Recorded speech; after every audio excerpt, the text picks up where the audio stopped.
En esta zona, que es el municipio del Guacamayo en Santander, esto se queda más o menos en la parte central, centro-sur del departamento, no se tenían registros de ningún tipo de, digamos, de grupo taxonómico, es decir, no ni de plantas ni de animales, y en particular de aves habían algunas observaciones, pero no había ningún tipo de material o evidencia material de la presencia de especies acá. Aparte de eso, de esa ausencia de información, tenemos que en esta zona todavía hay algunos remanentes de bosque que pertenecen a la serranía de los Yariguíes, que es una pequeña estribación de la cordillera oriental, y esos fragmentos de bosque todavía tienen algo de la diversidad original de esta zona. Entonces estamos muy cerca del Parque Nacional Natural de los Yariguíes. Él comienza más al norte, pero por acá hay unos remanentes boscosos que se conectan directamente con el parque. Entonces esas son como las dos razones en donde conjuga la falta de información y la posibilidad de encontrar especies de bosque montano que nos llamó la atención y nos hizo dirigirnos acá al Guacamayo el Guacamayo en Santander. La expedición se programó, digamos que de una manera con tiempo. Hicimos una presalida en donde nos contactamos con las comunidades. Ellos estuvieron muy dispuestos a apoyarnos. Si no fuera por ese apoyo que tenemos de las personas acá en la zona, no podríamos estar realizando estas actividades porque sinceramente nos brindan toda la logística que necesita la serie de campamentos. Entonces, por ejemplo, en ese campamento estamos los que trabajamos con aves, pero hay otro campamento en donde están los que trabajan con anfibios y reptiles y los de mamíferos. Y va a haber un campamento para los de plantas, un campamento para peces y para insectos y otros animalitos. Entonces somos más o menos unas 26, 28 personas que vamos a estar en campo, aunque el proyecto en general incluye casi 30 personas, alrededor de 30, de todo tipo, incluye estudiantes, profesionales, profesores y todo un equipo de apoyo que junto con, digamos, los guías locales, ese apoyo logístico que tenemos acá, yo creo que llega a ser casi 50 personas las que estamos contribuyendo al proyecto. Cuando uno documenta la biodiversidad de aves, generalmente se imagina que la pasa en el monte metido, pero la verdad en cualquier expedición que trate de llevar especímenes a una colección, generalmente nos tomamos un 60-70% del tiempo en una tarea como esta, que es la de la taxidermia. Que pues el propósito es dejar la piel del ave con todas las características que tiene, su plumaje separada del cuerpo, y de esa manera pues se puede preservar durante muchísimo tiempo. Esto se ha hecho durante cientos de años, unos 250 años más o menos llevamos documentando la avifauna de esta forma, y en los últimos años se ha dado como un resurgimiento de esta técnica, porque con los métodos actuales es posible obtener muchísima más información, y aquí por ejemplo las muestras no solamente es la piel, sino que tomamos muestras de tejidos que nos permiten más adelante hacer otros análisis. En algunos casos preservamos también el contenido estomacal y otra información referente a la especie. Entonces es la manera, digamos, más precisa de documentar la diversidad, porque efectivamente estos pájaros quedan en una colección de referencia que se pueden constantemente estar digamos que revisando para confirmar efectivamente si se trata de la especie o no. No solamente se trata de hacer una taxidermia de la piel, sino que también asociarle datos e información del punto, del momento en que se obtuvo este espécimen.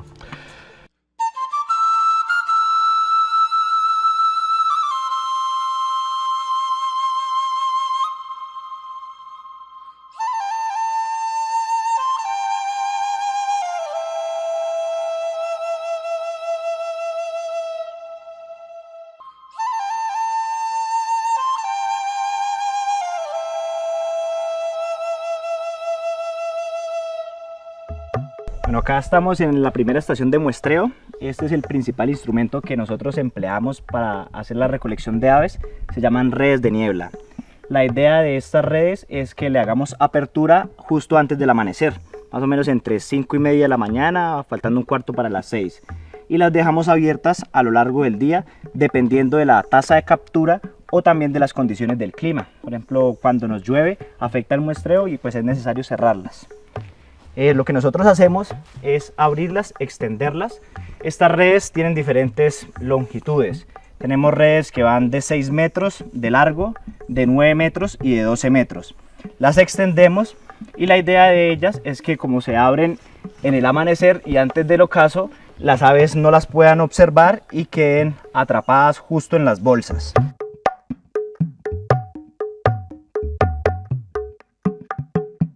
Un método que utilizamos que se complementa con el uso de las redes de niebla es la observación de las aves. Hay algunas especies que no es muy probable que caigan en las redes porque por el tamaño, por la altura. Muchas especies nosotros las encontramos es en el dosel. Entonces, digamos que la forma de registrarlas es mediante observación y un registro fotográfico. Generalmente pues vamos como atravesando el bosque, tenemos algunos sitios particulares que son áreas abiertas que nos permiten hacer una mejor observación del dosel, de todas las ramitas que es donde se posan las aves para poderlas observar bien. La observación de aves pues requiere de bastante paciencia, esperar que las aves lleguen. A veces utilizamos los playback para que ellas se acerquen y poder hacerles una fotografía. El registro fotográfico es muy importante. A veces uno por la luz o de pronto dentro del bosque está muy oscuro, no puede uno observar bien los colores. Entonces la cámara fotográfica es una herramienta que nos ayuda a hacerle la foto y poder diferenciarlas, poder observar bien los colores. Hay especies que son muy movedizas, se mueven muy rápido, entonces es difícil lograr observarlas a detalle.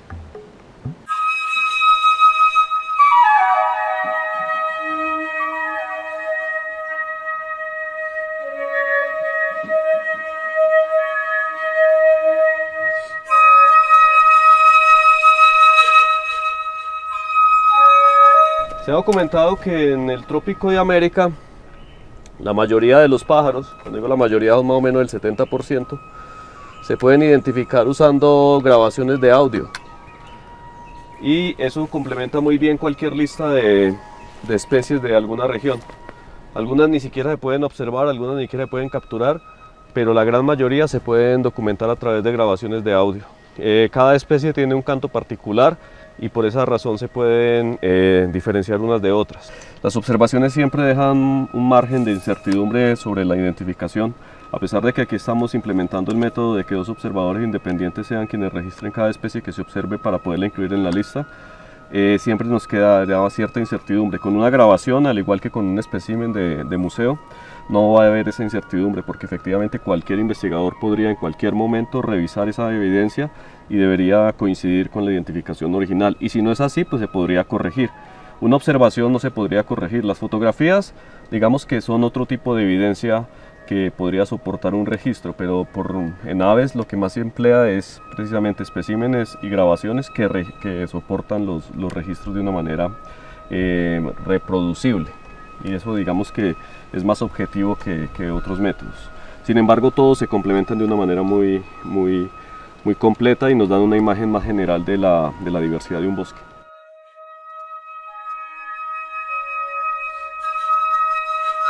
Bueno, a mí sinceramente me empezaron llamando la atención los colibríes, pero obviamente tú en el camino cuando empiezas a estudiar más los grupos taxonómicos pues te das cuenta que tienen muchas particularidades muy interesantes. Por ejemplo, un colibrí que es algo tan chiquito que lo ves tan frágil, todo el tiempo está en movimiento, tiene una de las tasas más altas de respiración. Entonces como que todas esas características te van interesando cada vez más en el grupo. Y aves en general, pues la diversidad tan grande que hay en Colombia realmente es un paraíso para estudiarlas, y que creo que es algo que se debe aprovechar. La idea de tener todas estas especies y capturarlas es poder saber y entender, bueno, cuál es la ecología de esa especie, cuál es el comportamiento de esa especie, cómo se está comportando la especie, en dónde está, no está solamente en este hábitat. Entonces podemos decir, es que esta especie necesita tal tipo de bosque y si ese bosque desaparece, la especie desaparece. O esta especie se está alimentando, no sé, vamos a decir particularmente de tal árbol o de tal semilla. ¿Sí? Entonces con unos pocos individuos que uno obtiene de la población puede tener una gran cantidad de información que a futuro nos puede ayudar a tomar decisiones sobre la conservación de esas especies.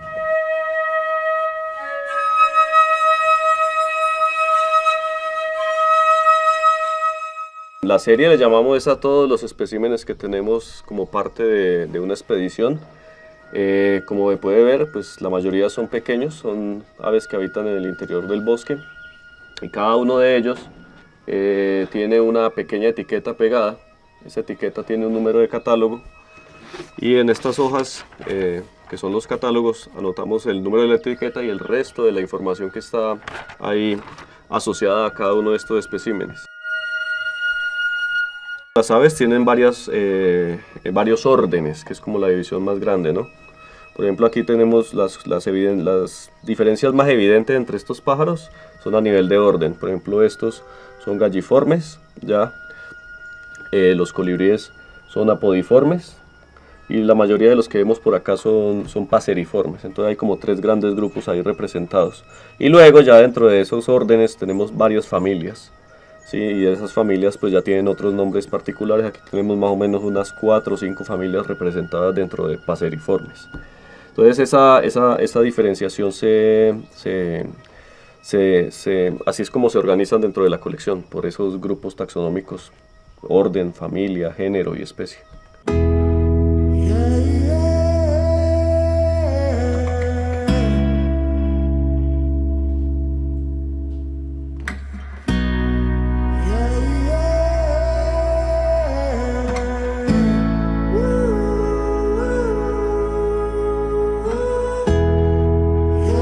Normalmente la gente piensa que los murciélagos no tienen ano, que ellos defecan por la boca. Ellos normalmente se cuelgan y muchos de ellos pues sí cargan semillas, pero no es que defequen, sino que ellos se comen los frutos y botan la semilla. Después de haberse alimentado del fruto, botan lo que es la semilla. Pero ellos normalmente sí tienen ano.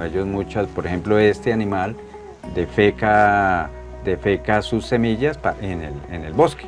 O sea, no hay ese... El mito es que la gente piensa que ellos no tienen ano. Y otro mito es que son ratones alados, ¿no? De lo que hemos trabajado también hemos escuchado que la gente piensa que todos se alimentan de sangre, o que todos pican el ganado, o que todos son peligrosos así para que llegan y nos muerden. Pero no todos, o sea, la mayoría son, por ejemplo, frugívoros como insectívoros. Solamente 3 especies de las que tenemos aquí en todo el mundo son que se alimentan de sangre. Los murciélagos prestan muchos servicios ecosistémicos. Uno es los frugívoros, dispersión de semillas para la regeneración de los bosques. Otros son insectívoros, controles de plagas y enfermedades. Hay murciélagos piscívoros que se alimentan de peces, que se han especializado a alimentar. Hay otros murciélagos que se alimentan de otros vertebrados, principalmente se alimentan de ranas, han desarrollado la capacidad de oír y capturar a ranas y alimentarse de ranas. Otros se alimentan de otros vertebrados, de ranas, pájaros, lagartos. Son murciélagos ya que tienen en la cadena trófica, pues tienen un nivel alto, ¿no? Normalmente nosotros instalamos mallas, se conocen como mallas de niebla, y son las mismas que se utilizan para capturar pájaros. Y estas redes se extienden en el bosque y a lo largo de transectos.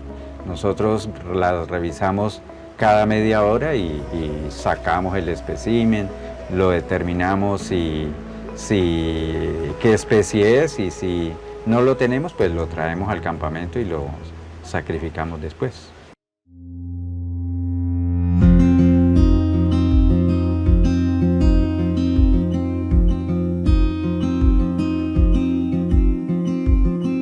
Bueno, aquí tenemos un equipo para grabación del ultrasonido de los murciélagos, en especial los insectívoros aéreos, que son los que son más difíciles de capturar en las redes de niebla, por esa especialización del ultrasonido para capturar esos insectos en vuelo, digamos de esa forma. Este equipo graba en frecuencias muy altas, por encima de los 8000 kHz hasta 155 kHz. Este detecta, uno lo coloca dependiendo de la frecuencia que uno quiera grabar, le detecta cuando pasa una frecuencia de altas kilohertz y lo graba. O sea, cada vez que pasa una frecuencia alta de cualquier especie de insectívoros aéreos, él graba esa frecuencia. Y tiene 3 tipos de llamados o de emisiones de acústica. Una que es la fase de búsqueda, que es cuando emiten las ondas y buscan todo lo que hay en el área donde enviaron la onda. Una que le envían de aproximación para cuando miran una posible presa. Y tienen la fase de captura cuando ya tienen la presa ubicada y cada vez se acercan más a capturarla. Hay muchos estudios que también miran cuando la especie envía la fase de búsqueda, la aproximación y hay captura o no hay captura. También se puede obtener los picos de actividad, a qué hora salen los murciélagos a cazar, digámoslo de esta forma. Muchas veces salen desde las 5:30 de la tarde hasta las 9, pueden volver a salir a la madrugada, depende mucho de la especie. Tenemos un micrófono unidireccional, también lo organizamos con un extensible de micrófono, cual nos permite dejarlo varios días en un lugar donde sea óptimo para el registro de las especies, de estas especies que son bien difíciles.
Es que uno tiene que garantizar algo que llamamos bienestar animal, y es que a pesar de que los vayamos a sacrificar, no los podemos dejar morir sufriendo.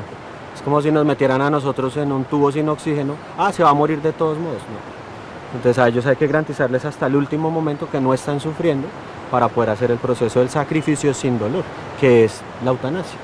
Pues por eso siempre tratamos de mantenerlos oxigenaditos. Está regulado por las corporaciones autónomas regionales y por el ANLA, que es la que da las licencias de colecta. Por ejemplo, esto que estamos haciendo acá, uno no puede hacerlo porque sí, uno debe tener una licencia, un permiso de recolección de especies con fines de, por ejemplo, de estudios ambientales, o en este caso de nosotros es investigativo. Pero entonces debe haber, entonces ellos piden uno el protocolo que va a usar, cómo lo va a pescar, y ellos le aprueban uno todo eso y le dan un permiso, y ahí sí puede colectar. Si no tuviéramos ese permiso sería ilegal. Pues sí existe quien regule eso. Uno puede estandarizar por tiempo, por área. Pues nosotros normalmente trabajamos en 150 metros longitudinales, 1 hora y 5 bloqueos. Entonces a eso lo hacemos así en todos lados para que todo sea comparable. Así lo definimos nosotros. Hay gente que se demora más. ¿Qué es lo que debe hacer uno también como para tener en cuenta? Si yo cada vez que vaya a un pedacito diferente me van saliendo más especies nuevas, yo tengo que seguirle haciendo. Aquí nosotros ya como en la segunda o en la tercera nos dimos cuenta que siempre nos salían los mismos. Eso quiere decir que llegamos como a un punto en donde ya estamos colectando todas las especies que están ahí en el río. Pues, por eso definimos cuándo parar. Estas especies se llaman Astrolepus el género. Hay varias especies, pero ellos son muy interesantes porque la boca es como una chupita.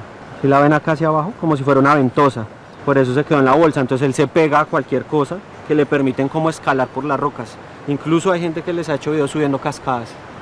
Entonces ellos pueden subir aguas arriba mucho. Bueno, entonces esta parte que estamos haciendo acá es como una descripción física del hábitat y de las condiciones del río al momento de la toma de los datos.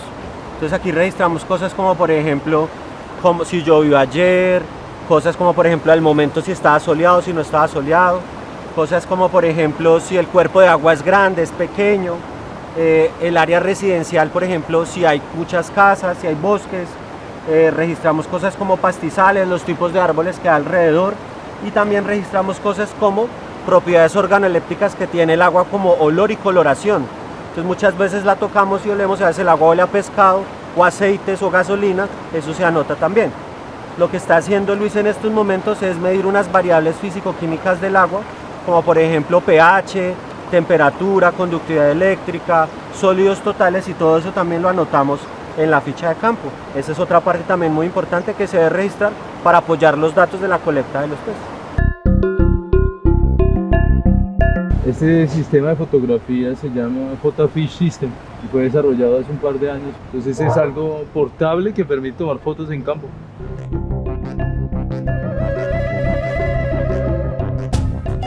El PhotoFish, el catálogo, sí requiere de algunos datos muy importantes. Uno de ellos son los metadatos, es decir, la localidad, las coordenadas, cómo se tomaron las fotografías, ¿verdad? La identificación incluso taxonómica, porque todas las imágenes tienen esos metadatos y otros más. Y el sistema no es tan preciso en cuanto a la iluminación y esto, pero sí es importante fotografías donde se perciban detalles no necesariamente de importancia estética, sino también de importancia taxonómica. Ejemplo, las escamas, el número de radios, los ojos, incluso en algunos peces se les alcanza a ver los dientes, pero no existe, digamos, un protocolo en que le pida que las fotografías deben ser de ese tipo. Sí hay unos estándares. Entonces a nosotros nos interesa registrar el color, que es realmente lo más importante, la forma, ¿verdad?, del individuo, dado que el color cambia después de que los peces se fijan. Ellos son sometidos a un proceso de fijación luego con formol, se sacrifican, ¿verdad?, luego formol, y posteriormente se almacenan en alcohol al 70%, pero en ese proceso pierden el color. Uno puede procesar pues estas imágenes para poder entender la diversidad a una escala mayor, miles de imágenes. Y esas miles de imágenes están depositadas en un catálogo visual que se conoce como CatFish, que es el catálogo visual de peces de agua dulce de Colombia, que básicamente lo que hace es documentar por medio de video y por medio de fotografía los peces de Colombia. Y esos peces, luego de esas imágenes que están depositadas en un catálogo, pues esas imágenes van a servir para otros estudios. Pero existen también otras bases de datos en el mundo que permiten, digamos, subir esa información, pero el catálogo sí es preciso un poco con esos parámetros, precisamente porque ese conjunto de datos que hay va a servir en adelante para otras cosas, que van a ser estudios en ecología, estudios en conservación, y tener el detalle de colocar la coordenada, la localidad, cómo se tomaron las fotografías, pues va a ser de importancia para lo que siga ahí en adelante. Al igual que estos peces, ustedes ven acá, estos peces van a ser, digamos que, tratados con el mayor cuidado, luego tendrán un protocolo siguiendo una cadena de custodia que finalmente va a llegar a la colección de peces de la UIS, y ahí se van a almacenar, se van a etiquetar y se almacenan, y el registro queda para la región, y es de importancia también porque perdura en el tiempo.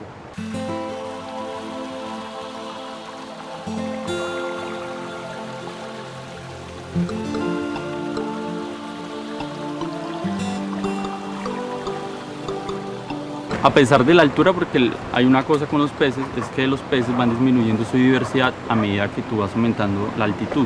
Entonces, generalmente de 0 metros a cercano a los 900, 1000 metros, donde está la mayor diversidad de peces. De ahí va disminuyendo. Entonces, por ejemplo, ayer que estuvimos en unas quebradas cerca del río Suárez, pues nos pareció particular porque salió una alta diversidad de especies. Entonces, al parecer, los ríos sí son un reservorio de diversas especies. Entre esas especies muy típicas de estas zonas, que son como Strolepus, Trichomicterius, Hemibricon, que muchas de esas especies son endémicas y algunas están en estado vulnerable. o en estado de amenaza.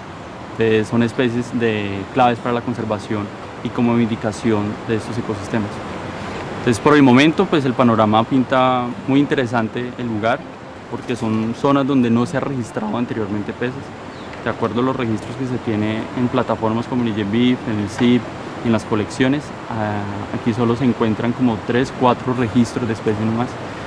En toda la zona que es Guacamayo, Contratación, Aguadua, Santa Elena de Opón, Guadalupe. Entonces, lo interesante es que se está ampliando más los registros de peces y de especies en esta zona, que no se tenía antes.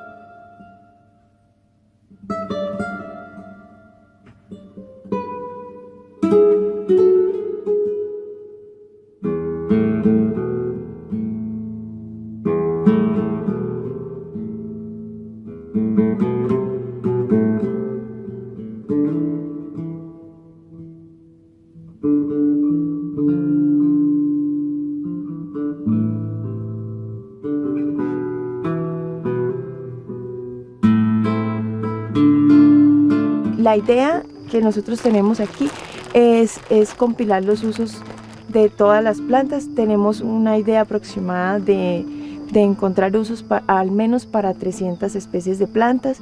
Ya hemos compilado en la vereda de San Pablo al menos 133 especies de plantas.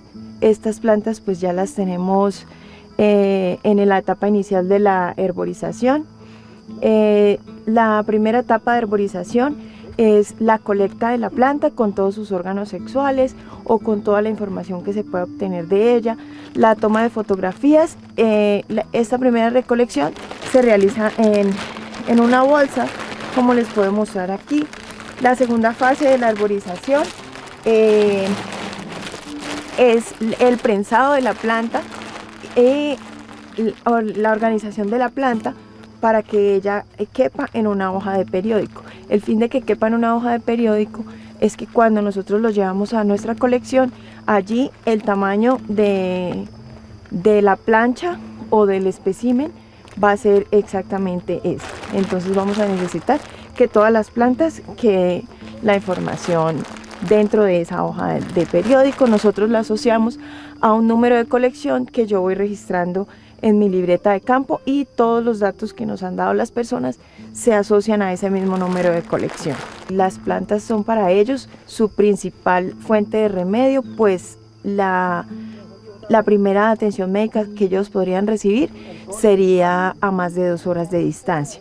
Entonces lo que hacemos nosotros es compilar todo ese tipo de usos que le dan a las personas a las plantas por medio de una serie de entrevistas que grabamos en unas grabadoras de voz y que posteriormente compilaremos en tablas de Excel, categorizando los usos que dan a las personas en ciertas categorías de uso, que son como las que les he nombrado, por ejemplo, la alimentación humana, el tipo de uso medicinal, las especies de plantas que se utilizan para construcción, o por ejemplo también para la elaboración de canastas o de utensilios y herramientas. Esas son básicamente las categorías principales, pero existen otros tipos de categorías que son como más asociadas a la cultura de las personas. Entonces, por ejemplo, tenemos plantas que se utilizan para hacer sombreros o otros, digamos, pulseras, collares y otros accesorios que utilizan las personas. O por ejemplo también tenemos las plantas que se pueden utilizar en el día a día para envolver los alimentos o para realizar amarres de ciertas cosas. En general hemos podido notar que las personas utilizan las plantas básicamente todo el tiempo, todos los días, diariamente, en muchas ocasiones. Una parte de ese conocimiento es probable que se está perdiendo, no lo podemos saber con certeza, pero es muy probable. Entonces eso es parte de lo que ella viene a hacer también, mirar qué está pasando con ese conocimiento, documentarlo, pero eso hay que hacerlo a través de lo que sabe la gente y a través de las muestras de las plantas que tienen que quedar en el herbario, porque si no, no hay manera de que eso quede documentado científicamente, ¿sí? No puede quedar todo en grabaciones o en entrevistas, sino que deben quedar las muestras asociadas a ese conocimiento en una colección. Pueden haber plantas que no se han registrado bien, que no se conocen bien y también muestran que el departamento tiene regiones con una gran biodiversidad que todavía no conocemos porque estos estudios se han realizado de una manera todavía muy modesta. No ha habido suficiente impulso para este tipo de estudios, entonces es bueno no solo que los hagamos, sino que también se documenten a través de la colección y a través de la publicación de los resultados a través de documentos científicos, pero también a través de producciones audiovisuales. No ha habido muestreos sistemáticos, exhaustivos, como el que estamos haciendo en ciertos municipios. Entonces, de ahí surgió como la idea y la necesidad de ampliar el muestreo en todos los grupos biológicos, de flora, de fauna, microorganismos tal vez, para conocer mejor cuál es la biodiversidad de esas regiones. Entonces, ahí estaba como el problema y la pregunta que había que resolver. Y esa en parte fue la justificación del proyecto. Y por eso estamos acá, en estos municipios de Contratación y Guacamayo, porque prácticamente no hay registros en ninguna colección biológica. Y eso es necesario hacerlo porque es una forma de documentar la biodiversidad a través de esas colecciones muy importante, porque no solamente los biólogos usan las colecciones biológicas, sino que es una fuente de información útil para muchos otros estudios que surgen de ahí.